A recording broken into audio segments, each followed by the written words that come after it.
From translation, ISV International Standard Version, this 136th day of the year, today we are reading passages 2 Chronicles 21-24, 2 Chronicles chapter 21, verses 1 to 20. Now Jehoshaphat rested with his ancestors, and was buried with them in the city of David. His son Jehoram succeeded him as king.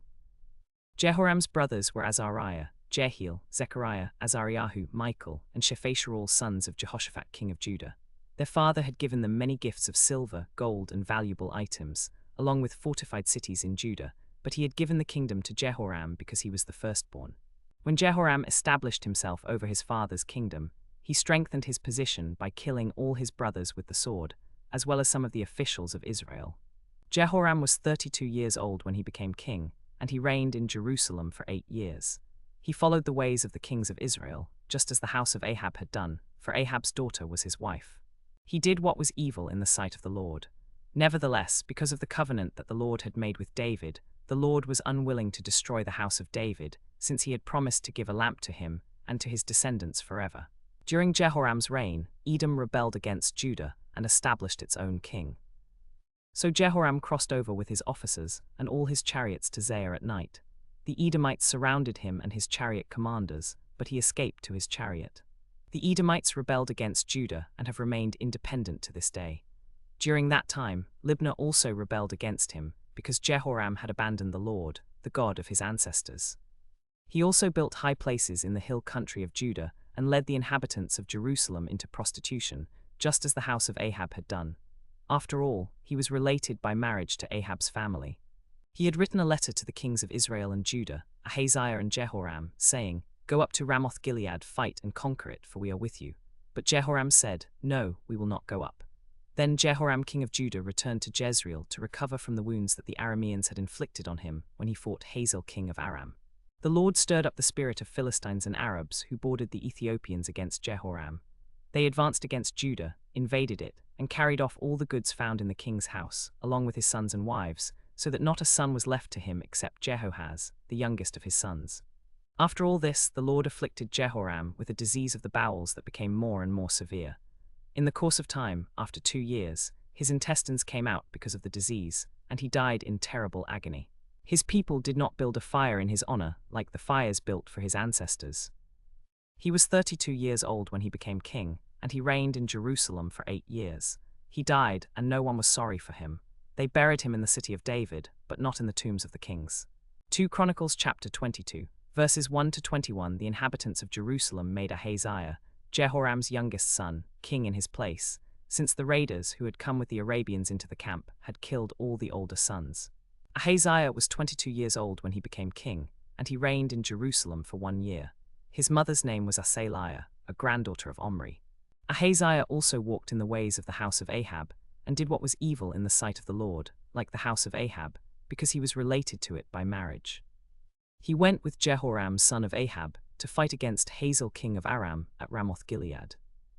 The Arameans wounded Joram, so he returned to Jezreel to recover from the wounds that the Arameans had inflicted on him at Ramoth-Gilead when he fought Hazael king of Aram.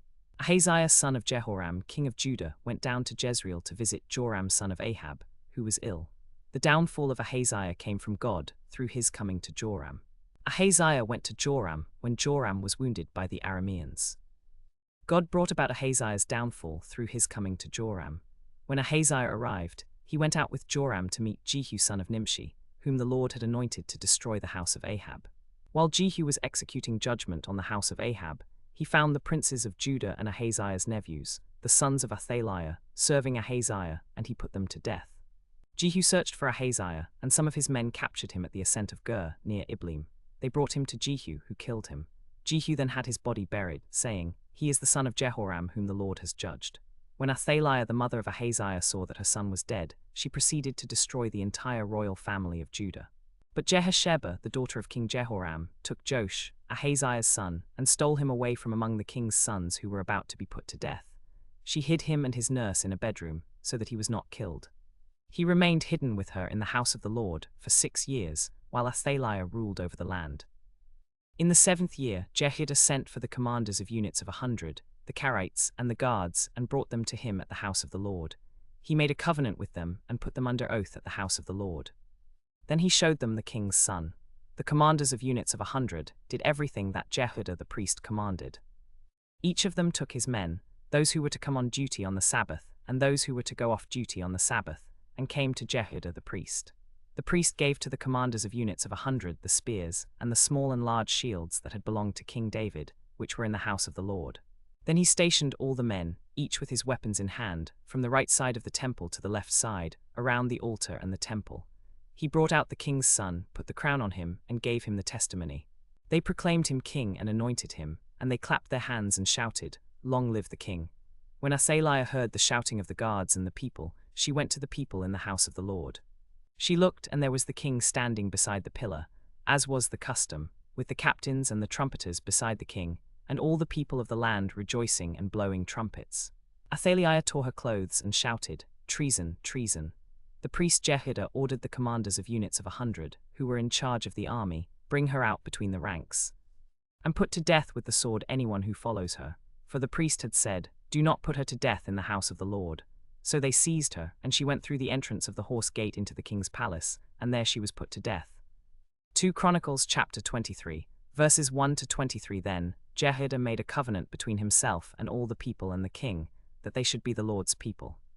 All the people went to the temple of Baal and tore it down.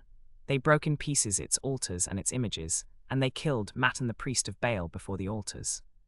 Jehoiada then placed the oversight of the house of the Lord in the hands of the Levitical priests, whom David had organized to serve the house of the Lord, by offering burnt offerings to the Lord, as it is written in the law of Moses, with rejoicing and singing, as David had provided.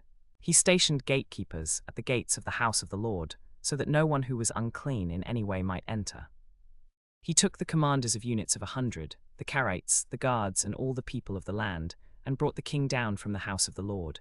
They went through the upper gate to the king's palace, and they placed the king on the royal throne. The entire rejoiced, and the city was quiet, for Athaliah had been killed with the sword at the palace. Josiah made a covenant between himself and all the people and the king, that they should be the Lord's people. Jehoiada the priest took a chest and bored a hole in its lid. He placed it beside the altar on the right side, as one enters the house of the Lord. The priests who were gatekeepers collected the money from the people. They put the money in the chest until it was full. Whenever the chest was brought by the Levites to the king's officials and the Levitical priest, the king's secretary and the officer of the chief priest would empty the chest and take it and return it to its place. They did this regularly and collected money in large amounts. The king and Jehoiada gave it to the carpenters and the builders to buy quarry stone and timber for beams for the buildings that the kings of Judah had allowed to fall into ruin. The workers engaged in the construction of the house of the Lord, and the carpenters and the builders worked with all their resources to repair the house of the Lord until it was completed. When they finished the work, they brought the rest of the money to the king and Jehoiada. They used it to make articles for the house of the Lord, articles for the service and for the burnt offerings, as well as dishes and articles of gold and silver. They offered burnt offerings in the house of the Lord regularly, as required by the law of Moses for the Sabbaths, the new moons, and the annual festivals. Jehoiada the priest did not depart from the king's side, except for the priests who were bringing the regular burnt offerings to the house of the Lord. He also made the officers of the house of the Lord responsible for everything that was done in the house of the Lord. Jehoiada was old and full of days when he died. He was 130 years old. They buried him in the city of David with the kings, because he had done what was good in the sight of the Lord and his people. Now after the death of Jehoiada, the officials of Judah came and paid homage to the king, and the king listened to them. They abandoned the house of the Lord, the God of their ancestors, and served the Asherah poles and the idols. So wrath came upon Judah and Jerusalem because of their sin. He sent prophets to them to bring them back to the Lord, but they would not listen. Then the Spirit of God came upon Zechariah son of Jehoiada the priest. He stood before the people and said to them, "Thus says the God, why do you break the commandments of the Lord so that you cannot prosper? Because you have forsaken the Lord, he has forsaken you." But they conspired against him, and by order of the king, they stoned him with stones in the court of the house of the Lord. King Joash did not remember the kindness that Jehoiada, Zechariah's father, had shown him, but killed his son. As he was dying, he said, "May the Lord see and avenge." 2 Chronicles chapter 24, verses 1 to 27. Joash was 7 years old when he became king, and he reigned 40 years in Jerusalem. His mother's name was Zebiah, she was from Beersheba. Joash did what was right in the sight of the Lord all the days of Jehoiada the priest. Jehoiada took for him 2 wives, and he had sons and daughters. After some time, Joash decided to restore the house of the Lord. He gathered the priests and Levites and said to them, "Go out to the cities of Judah and collect money from all Israel to repair the house of your God from year to year. See to it that you do it quickly." But the Levites did not act quickly. Then the king summoned Jehoiada the chief priest and said to him, "Why haven't you required the Levites to bring in from Judah and Jerusalem the tax levied by Moses the servant of the Lord, and the assembly of Israel for the tent of the testimony?" Now the sons of that wicked woman Athaliah had broken into the house of God, and used even its sacred things for the Baals. At the king's command, a chest was made, and placed outside the gate of the house of the Lord. A proclamation was issued in Judah and Jerusalem that the people should bring to the Lord the tax that Moses the servant of God had required in the wilderness. All the officials and all the people rejoiced and brought their taxes and dropped them into the chest until it was full. Whenever the chest was brought by the Levites to the king's officials and the Levitical priest, the king's secretary and the officer of the chief priest would empty the chest and take it and return it to its place. They did this regularly and collected money in large amounts. The money brought into the house of the Lord was turned over to the supervisors of the work on the house of the Lord. They hired masons and carpenters to repair the house of the Lord, as well as metalworkers to work in iron and bronze to repair the house of the Lord. Whatever else was required for the repair of the house of God that the carpenters and builders incurred, paid for it out of the rest of the money. Then Jehoiada grew old and full of days, and he died at the age of 130. They buried him in the city of David with the kings, because he had done what was good in the sight of the Lord and his people. After the death of Jehoiada, the officials of Judah came and paid homage to the king, and the king listened to them. They abandoned the house of the Lord, the God of their ancestors, and served the Asherah poles and the idols. So wrath came upon Judah and Jerusalem because of their sin. The Lord sent prophets to bring them back to him, but they would not listen. Then the Spirit of God came upon Zechariah son of Jehoiada the priest. He stood before the people and said to them, "Thus says the God, why do you break the commandments of the Lord so that you cannot prosper? Because you have forsaken the Lord, he has forsaken you." But they conspired against him, and by order of the king they stoned him with stones in the court of the house of the Lord. King Joash did not remember the kindness that Jehoiada, Zechariah's father, had shown him, but killed his son. As he was dying, he said, "May the Lord see and avenge." At the turn of the year, the army of Aram came up against Joash. They invaded Judah and Jerusalem and killed all the leaders of the people.